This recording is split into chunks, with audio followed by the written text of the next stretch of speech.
uma desses fatores aí, o Canadá foi a escolha. Assim, desde muito pequena eu já sonhava, assim, que eu ia viajar pelo mundo, eu tinha sonho de morar fora e Fora tudo mochileira. mais, e aí eu lembro quando eu comecei, assim, a trabalhar, né, ter um pouquinho, condição financeira um pouquinho melhor, eu tive a oportunidade de fazer um intercâmbio, desses para estudar inglês mesmo, e aí eu estava entre ir para a Austrália e ir para o Canadá e para estudar um mês, e acabei vindo para o Canadá, fui para Toronto em 2016.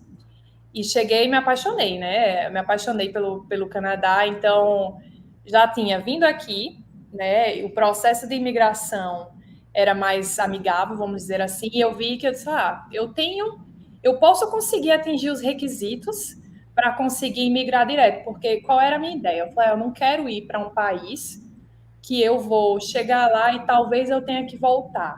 Se for para voltar, eu quero que seja porque eu quis voltar e não porque eu fui obrigada por causa de um visto e tal.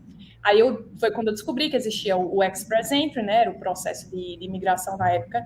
Não sei como é que está hoje, mas eu precisaria atingir alguns requerimentos, e você tem uma pontuação, e aí eles fazem o convite, eles convidam os primeiros colocados a aplicar, e foi assim. Então, quando eu voltei do Canadá em 2016, aí eu já voltei assim, com sangue nos olhos, e disse, olha, Paulo, não tem história, não tem acordo. É engraçado isso aí, porque, veja bem, a gente se conheceu em 2014, né? Aí eu estava na academia, né? A Araceli tinha recém-chegado do mestrado dela na USP e tal. Aí, o que acontece? Ela não tinha começado na FUNASA ainda. E aí, em 2015, eu tive a minha primeira experiência com aquele inglês, né, de caixinha de cereal, tipo yes, no e é isso. Peguei e inventei de ir para Seattle sozinho fazer um curso de preparação física lá. Fui sozinho, sem falar direito. Mas aí eu tive essa primeira experiência. Poxa, peguei Seattle em 2015, cidade linda. Tipo, eu não imaginava, né? Não fui lá com o intuito de conhecer a cidade, com cabeça de que queria imigrar, nada disso. Fui lá só pelo interesse de fazer o curso mesmo. Eu já lia, já estudava, né? O material desse cara, né? Do Martin Running. E aí acabei me apaixonando pela cidade. Só que continuei sem pensar em migrar, né? Só voltei falando, rapaz, eu moraria em Seattle. Moraria facilmente em Seattle, só pela experiência que eu tive lá de 2 semanas. Aí, beleza. No outro ano, a Araceli, rapaz, vou ficar para trás, não. Pegou e foi fazer o intercâmbio, né? Foi. Vixe, só para. É. Foi, eu vou também. Depois sozinho eu vou também. Rapaz. Aí foi. Por que que tem isso? Depois disso, ambos tínhamos a experiência, né? Nem que fosse 2 semanas que eu tive lá e tal. E olha, de novo, não é querendo encorajar nada, não, porque o inglês é muito importante. Mas quando você quer fazer um negócio, mano, você vai lá e faz, né? Aí, mesmo com inglês ruim, fui lá, consegui, lá, fiz lá e tal, tive a experiência.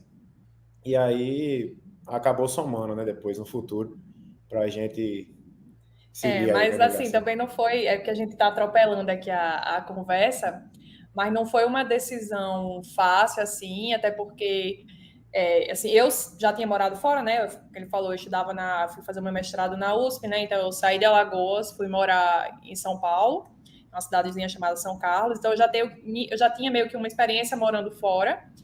Então eu não estava mais com aquela dependência tão grande de estar perto da família, meio que eu já estava acostumada a morar longe da família. E já o Paulo, não, ele sempre foi aquela pessoa que ele cresceu naquele mesmo bairro, conhecia todo mundo, ele nunca tinha mudado nem de bairro, dentro da própria cidade, né? Então, quando chegou assim, quando eu voltei de São um cara Toronto, enraizado, são um cara enraizado. quando eu voltei de Toronto, Somos dois, Paulo.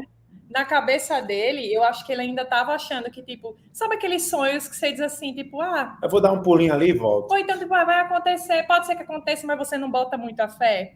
E aí eu fui, tipo, estudando inglês, eu fui fazendo tudo que eu precisava fazer para a gente conseguir a nota. E aí, tipo, levou, assim, 3 anos e meio, 4 anos, para eu conseguir atingir o requerimento. Eu fui aplicante principal, né? Que eu já tinha tinham mestrado, né? Já tinham um nível de inglês um pouco melhor, experiência numa área que eles estavam... Foi pelo Express Entry. Foi pelo Express Entry.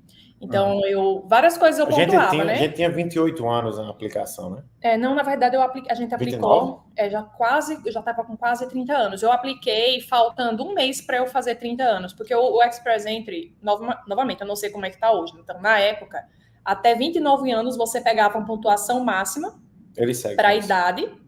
Continua assim. E se você tivesse 30, aí já ia ser menos 5, aí cada ano a mais é menos 5 pontos e tudo mais. Então, eu fiz tudo que precisava fazer e apliquei um mês antes de eu fazer os 30 anos. Mas de todos os requerimentos, o que era mais difícil para mim era o inglês. Né? Eu também nunca tinha tido chance de estudar inglês na infância, né? E comecei a estudar inglês. Sabe aquele curso de inglês de 1h30 por semana? Mas eu já estava na faculdade.